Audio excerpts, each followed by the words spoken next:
जय मां विंध्यवासिनी, हर हर महादेव। आप सभी का स्वागत है हमारे यूट्यूब परिवार में। नवरात्र में जब कलश स्थापना करते हैं तो कलश में क्या क्या डालना चाहिए, यह एक प्रश्न आता है। सामान्य रूप से जो भी पूजन दुकान में दे दिया जाता है वह कलश में हम सभी डाल देते हैं, और विसर्जन के समय में या तो वो सारी चीज़ें उसी तरीके से विसर्जित हो जाती हैं। तो इसलिए इस विषय को आप सभी के समक्ष रख रहे हैं। आप सभी का स्वागत है हमारे यूट्यूब परिवार में। कृपया चैनल को जरूर सब्सक्राइब करें, वीडियो को लाइक करें। आपको कोई प्रश्न हो तो कमेंट करें। विभिन्न सोशल प्लेटफॉर्म्स के लिंक जो हैं वीडियो के डिस्क्रिप्शन में दिए हैं, आप सभी वहां भी अवश्य हमारे साथ जुड़ें। कलश किस धातु का होना चाहिए, यह भी एक विषय है। कलश कितना बड़ा होना चाहिए, यह भी एक विषय है। इस विषय को कभी भी नज़रअंदाज नहीं करना चाहिए। सामान्य रूप से मिट्टी का कलश रखा जाता है, ठीक होता है। धातु में पीतल और तांबा का कलश रखा जाता है, कांसा का कलश रखा जाता है। लोहा का कलश कभी भी नहीं रखना चाहिए। इस बात का विशेष रूप से ध्यान रखें कि बहुत बार लोहे का कलश के ऊपर में पीला रंग या लाल रंग चढ़ा करके बेच दिया जाता है, तो इस बात का ध्यान रखें कि लोहा का कलश कभी भी स्थापित ना हो। काला रंग का मिट्टी का कलश कभी भी स्थापित नहीं करना चाहिए। कलश का रंग सदैव जो है मिट्टी का पीला हो, लाल हो तो ही उसे स्थापित करें, अगर रंगा हुआ है तो, या फिर सामान्य जो सादा रंग होता है उस तरीके का कलश का स्थापना करें।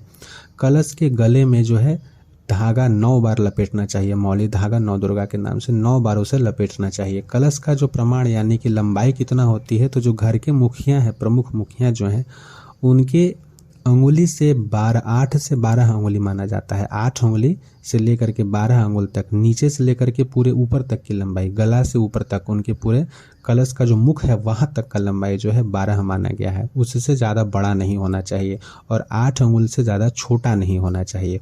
यह कलश की लंबाई होती है। इतना ही लंबा कलश रखना चाहिए। कलश को आप जितना चाहें उतना आपको सजाना चाहिए।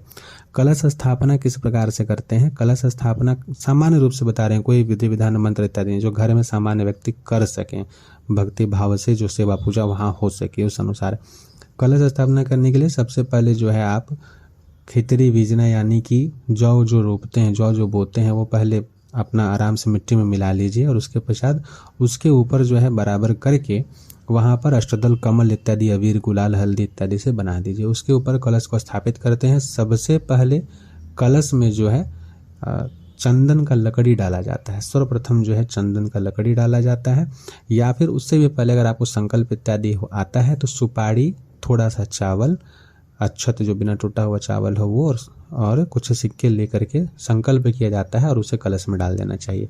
उसके पश्चात जल से उसे भर देना चाहिए। फिर जा करके चंदन की लकड़ी डालनी चाहिए। छोटा सा चंदन का टुकड़ा, चाहे वो लाल वाला हो या पीला चंदन हो, असली चंदन होना चाहिए, वो सबसे पहले डालते हैं। उसके बाद उसमें हरतिकी जो बोलते हैं उसे डाला जाता है। सुपारी जो है उसे डाला जाता है। सोना चांदी का सिक्का जो भी सामर्थ्य हो वो, 3 धातु का सिक्का डालना चाहिए। सोना, चांदी, तांबा, पीतल, या फिर सामान्य जो सिक्का होता है उसे डालें, चांदी का डालें और तांबा का डालें। 3 तरीके का सिक्का कलश में डालना चाहिए। पंच रत्न यानी 5 तरीके का रत्न डाला जाता है। देखिए, पूजन स्थान में, पूजन दुकान में जो मिलता है वो पंचरत्न होता है कि नहीं होता है, 10-15 रुपये का, 5 रुपये का मिलता है, या बड़ी शंका का विषय हो जाता है वहाँ पे।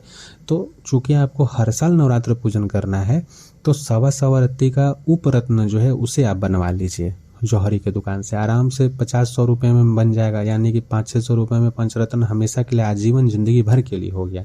उससे आप बनवा लीजिए 1.25 रत्ती का, और बड़ा भी रहेगा, देखने में सुंदर भी लगेगा, और आपका मन में बहुत अधिक संतोष रहेगा कि आप इतना अच्छा पूजन कर रहे हैं। उसे कलश में डाला करें। पंचरत्नों को जो है डालना चाहिए।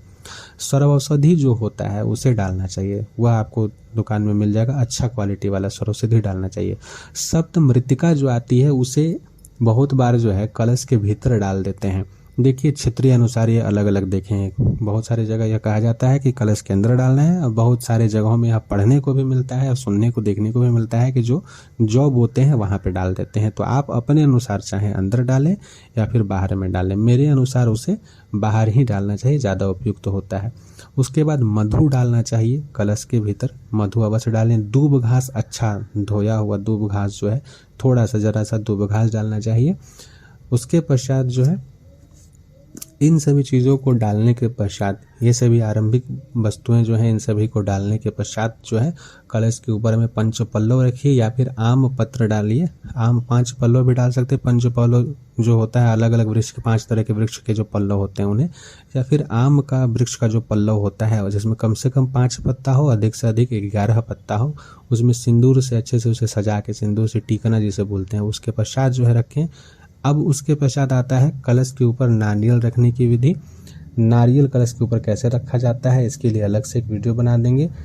इतना दूर था कि कलश का स्थापना में कलश में क्या क्या डालना है, कलश को कैसे कहाँ तक रखना है, इसके आगे की विधि एक दूसरे वीडियो में बता देंगे कि नारियल की विधि विधान कैसे होती है, कैसे सेवा पूजा करना चाहिए। आशा करते हैं इस विषय को सुन करके आप लाभ उठाएंगे और सही तरीके से कलश में वस्तुओं को डालेंगे। मंत्रों के साथ डालना एक अलग विषय है, मैं यहाँ सामान्य तरीका बता रहा हूँ जिससे कि कोई भी सुन करके आराम से भक्तिपूर्वक कर सके। कोई मंत्र नहीं आता है, जगदम्बा का नाम लेकर के या देवी सर्वभूतेषु शक्ति रूपेण संस्थिता, इस मंत्र का पाठ करते हुए या फिर सर्व मंगल मांगल्य जो मंत्र इसका पाठ करते हुए प्रत्येक वस्तु को डालें, जगदम्बा अवश्य उसे स्वीकार करेंगी।